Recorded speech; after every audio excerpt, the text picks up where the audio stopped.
Hey y'all, it's your girl Vonnie, aka Lady V. And you know what? Excuse the background, I am sitting in my bed, but I really wanted to come on here because my heart is happy. Today is the day that they have the trial wrapped for Karmelo Anthony, and they found him guilty of murder. They sentenced him to 35 years in prison, with the possibility of parole after 17. Now, the fact that somebody lost their life, that is, I'm very aware. It does not get missed on me. Um, the fact that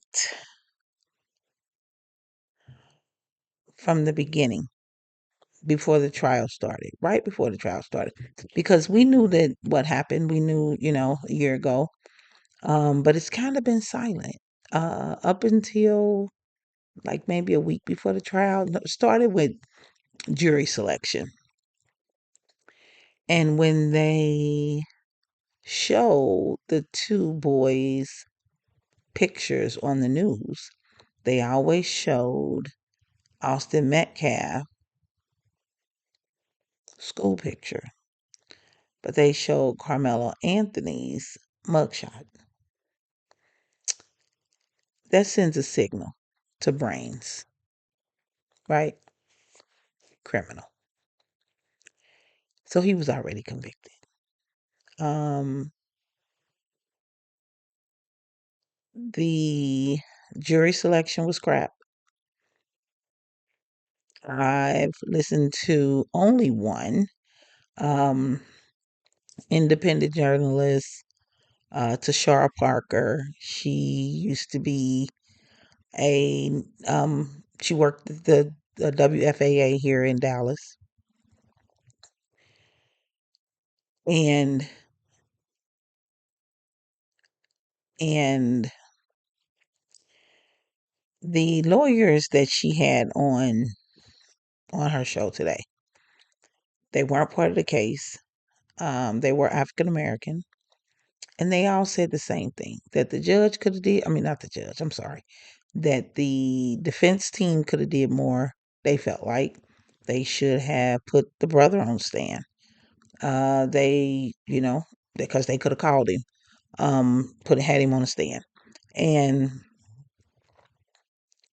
some other things. They talked about the jury selection, and that is like a really good basis of for his appeal. It'll be a good basis for his appeal.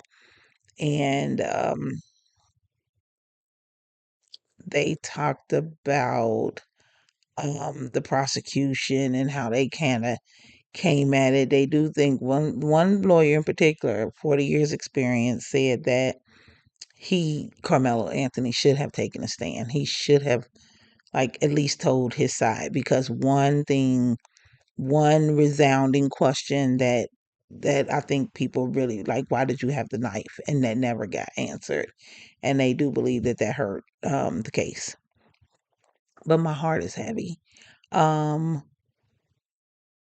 because he's 18, and he didn't go to, like, beside the fact that y'all overcharged him, and the overcharge stuck. Um and now he's doing 30. He's going to do 35 years. But he's 18, he's a baby. Um I don't know, it just makes my heart happy because we keep going through the same thing. I think that's the biggest piece for me, is that we keep going through the same thing. I got a call from a former coworker yesterday, and she's like, "Yeah, Sullivan, what are we gonna do about these Asians?" Referencing the case um, where the little guy was They thought he was stealing water, even if he did steal the water. Let's just say he stole it. Um, and was chased out of the store by the store owners, chased down, shot and killed, and no conviction. And I said, "What do you mean? What do you mean? What are we gonna do?"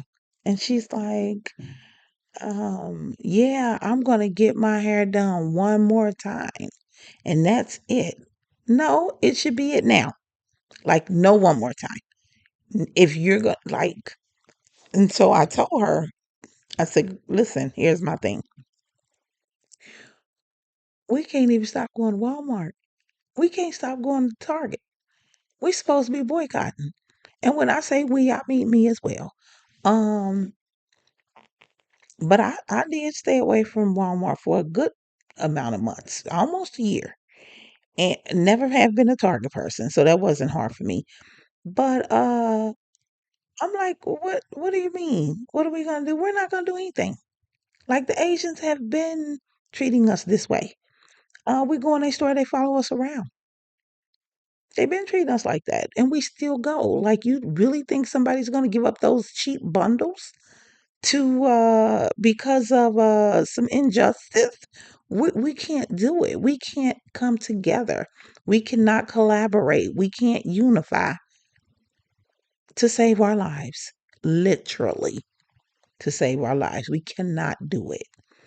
And I really do think it's sad, because I really do think withholding the black dollar is the only answer. That is the only answer.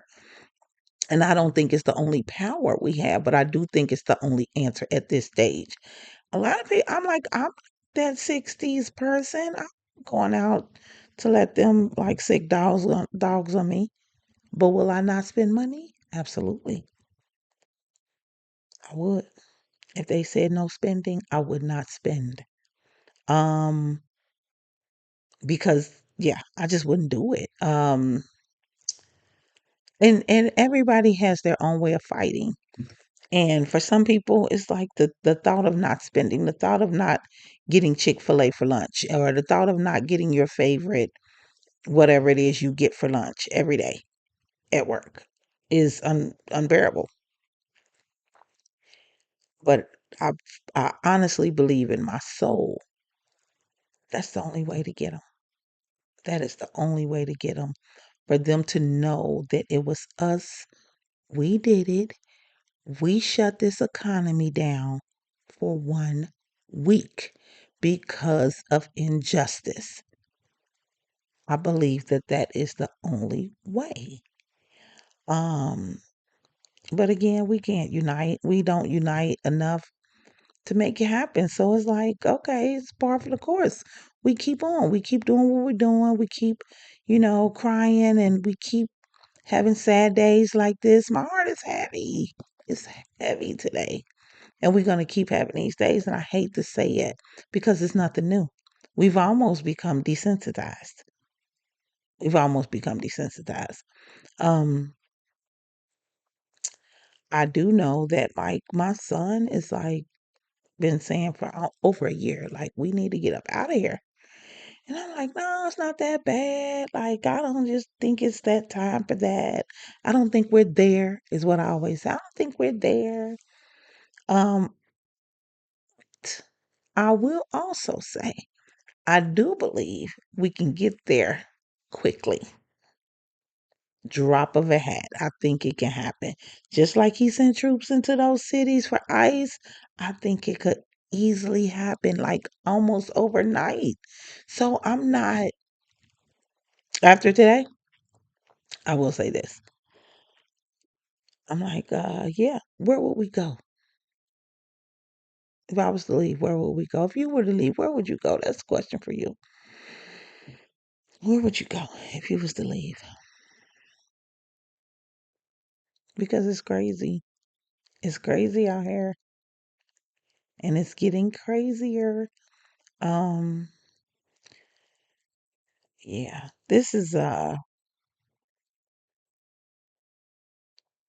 trial video. I want to see if it'll upload. Let's see.